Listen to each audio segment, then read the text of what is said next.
Howdy everybody, it's Tansuke here. We are back. It is another month, means another new patch, and this month we're going to be seeing Hecarim joining the Path of Champions.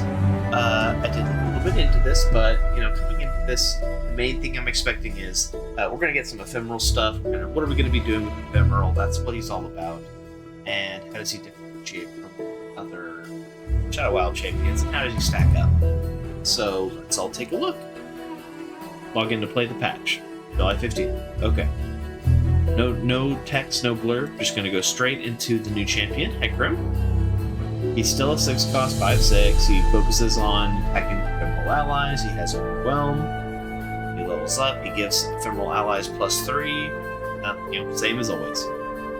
Oblivious Islander. Way to make your units ephemeral. That's good. Reduces their cost, which is good.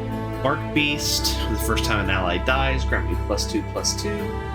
This will work with, all the ephemerals, probably. Not the best, but not the worst. 1 cost makes it a little better. Ceaseless Sentry. Last breath, draw 1. Good to have some drawing power. Glimpse Beyond. Really good to get more drawing power. Okay. Soul Shepherd. When you summon an ephemeral ally, granted +1/+1. Camoboran Soldier. And it shows a picture of Camoboran Dragon. It could be either, but between the two, I kind of hope Camoboran Soldier, because they'll summon an ephemeral unit. Again, I just have a feeling that ephemeral is going to be important. Iron Harbinger, grant me +1 for each ephemeral ally you have. Okay, that's going to be okay, but it's not. It is a grant, which is nice. If you had elusive, maybe this would, but it would need elusive. Crumble, it's a pretty solid spell. It's expensive, but it's expensive for a reason. This card's actually kind of powerful. If you're in the Zoe adventure, it's really nice to have Crumble, just as an option to get rid of the landmark. Star powers, let's take a look here. When ephemeral allies attack, give allies attacking ephemeral allies +1/0 this round. Let's look at the 3-star version because it's kind of deep. When ephemeral allies attack, grant ephemeral allies everywhere +1/+0. Okay, this is better than the 1-star. The 1-star is kind of weak. This would be good. Help get a ton of stuff on the board. That's got a lot of power.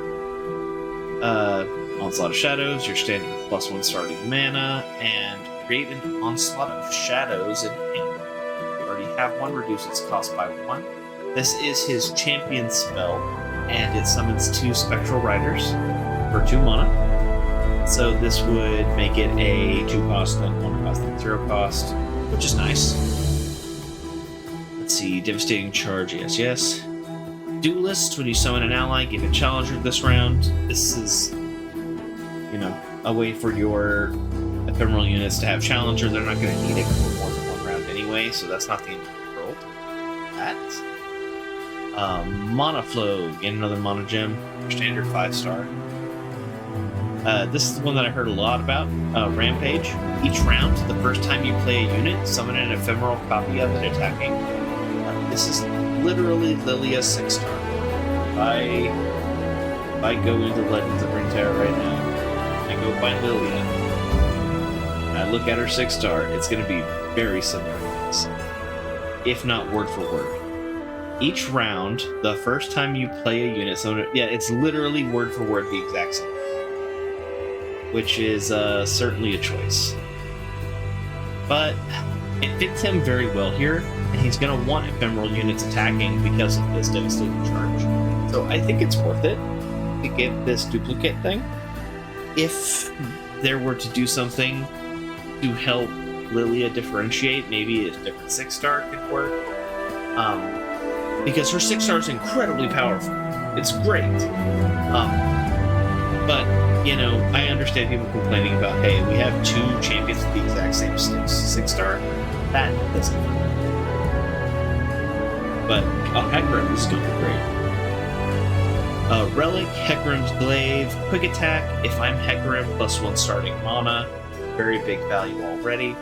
Power, Game Start, summon a Shark Chariot. This was kind of missing, but they've done this a few times where they focus on saying, hey, we know that when you think of the champion, you think of this card. but we don't necessarily want you to always have it. So if you find it in craft, it's better.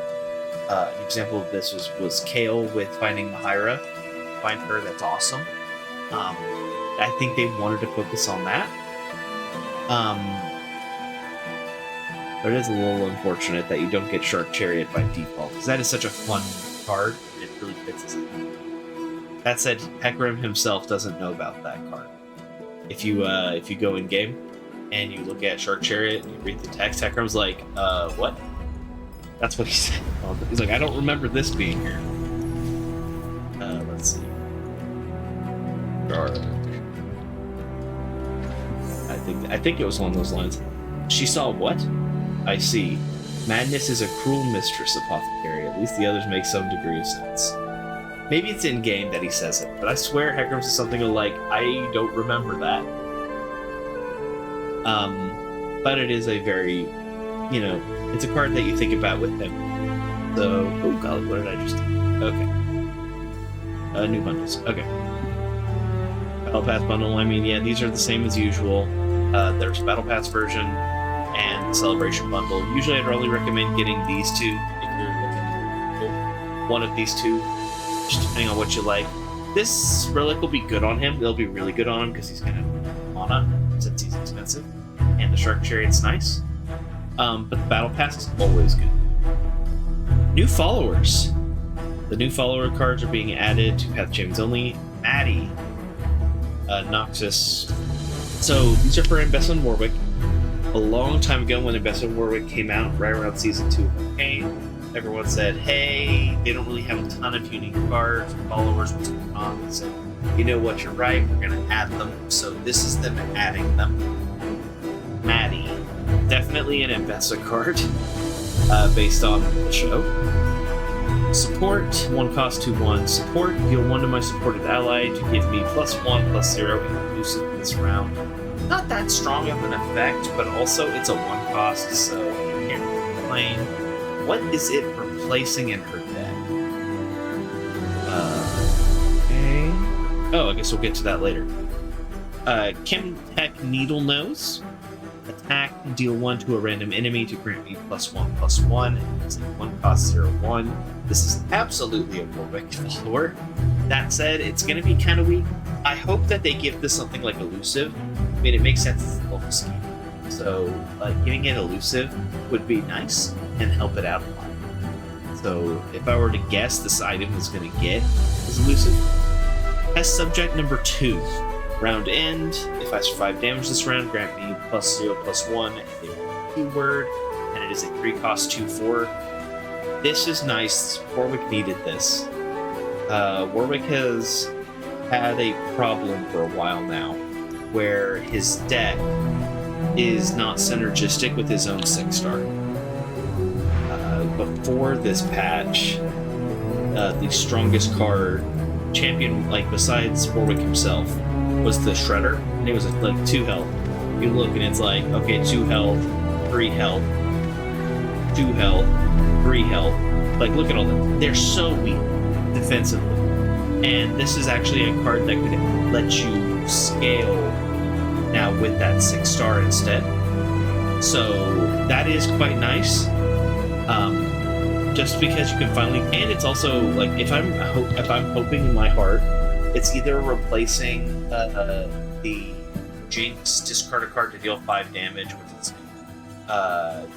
get excited. Getting rid of that would be good, getting rid of Sump Stretcher would be good, or getting rid of Impunk Shredder. All 3 of those are kind of the 3 cards I would say make the least sense in the deck. So yes.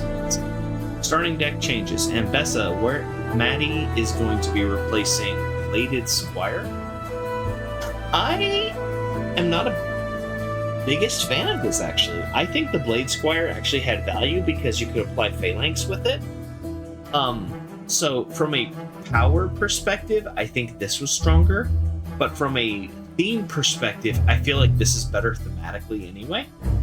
So even though I know I'm technically giving up a tiny bit of power, I still think this is a good change, because we don't need necessarily power when we could be more fun, and what's more fun than running the trader with the trader one? Added cards. Yes, this is going to Warwick. I could have told you from reading that ability. And test subject number 2 is being added. Sense. Remove cards. It's Jerry Rig. Dang. I really think Jerry Rig was a really good card in Warwick's deck. It solved a couple problems, notably it gave him another card to play with the Invoke, and it was a burst speed unit that you could use to just plop down a surprise defeat.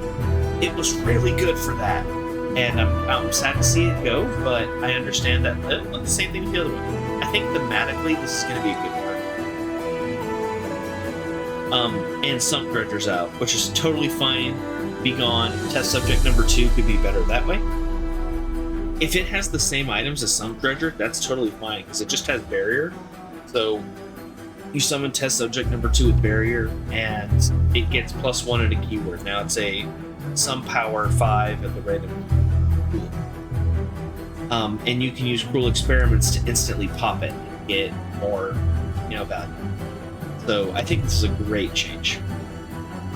Even though I'm gonna miss Jerry Rig, I think that's giving him. Changed Emporium offer, Starfire Spellblades, which is the Emporium Scoundrel Hunter swapped out. I wouldn't recommend it, but if you want it, maybe get Gale's Money instead. Oh, Rictus's art. Okay, Rictus has a much better art now. Let me go get to Ambessa and show this. Ooh, okay. Ambessa, where are you at? For those that weren't aware, oh, it's already in game.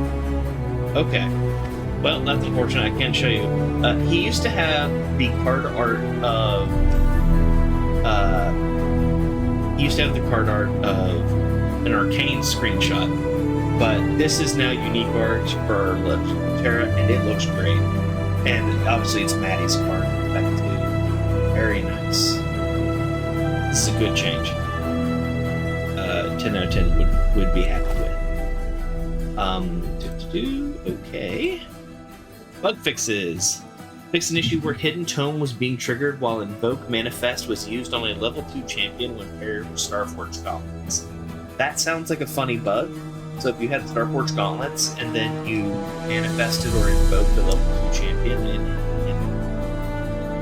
there, then it was giving you 3 spell mana. That's really strong, and I understand why they fixed it. But yeah, that is technically a nerf, but it's a bug. Fix an issue where Final Spark was misplacing enemies returned to combat row in specific situations. Weird, don't know what that means. I'm glad it's fixed. Fixed an issue where Nautilus's The Endless March star power was removing items from cards that were drawn when tossed. I thought I was going crazy. I was literally playing Nautilus in the Nightmare Weeklies today. And I saw this. So I had the Plate Worm, summon 3 Plate Worms, and draw me when tossed. And it had -2 cost and fleeting, but then when it was tossed and went to my hand anyway, it didn't have fleeting and it was 5 cost. I was like, what the heck happened? That's why. So I'm glad they fixed it. It was clearly a problem. I don't think it was there since Nautilus got added to the path. So I'm curious on when this got introduced. Fix an issue in the Emporium where the player was still receiving champion fragment offers even though they had already upgraded all champions to 6 stars. Makes sense, there's no point in offering you something. Fix an issue where the Deathless keyword in Guardian Angel's description is missing highlighted text and it's fly out. Makes sense, it's a new thing. They've updated the relic to no longer be alive and copy of dead. So that makes total sense. Fix an issue where onboarding players were logged out with need a kill button in the option menu on iOS devices. Interesting. I wonder how they found this. This is so funny. It's like, let me delete my account. But alright. That is everything in the patch. All in all, I'm excited to play Hecarim, give him a shot. I don't think he's anywhere close to Viego level, and Viego's kind of the gold standard for for Shadow Isle-ziness. Like, I know Elise is strong too, but I'm not going to counter Shadow Isle-y. I feel like she's just like a rush kill deck, and that's not very Shadow Isle thematic. This is very Shadow Isle thematically, so the closest comparison's like Viego, and again, I know not everyone can be Viego, but I think I'd like it to be closer to Viego. But we'll see. Tomorrow or today, depending on when you see this, I will be streaming. Hopefully, we'll see if the baby is able to allow it. But if I am able to stream, we'll be playing Hecarim, giving my first impressions, seeing what I do about it. And yeah, so I hope to catch you there. And this has been Tensuge, and I will see you guys later.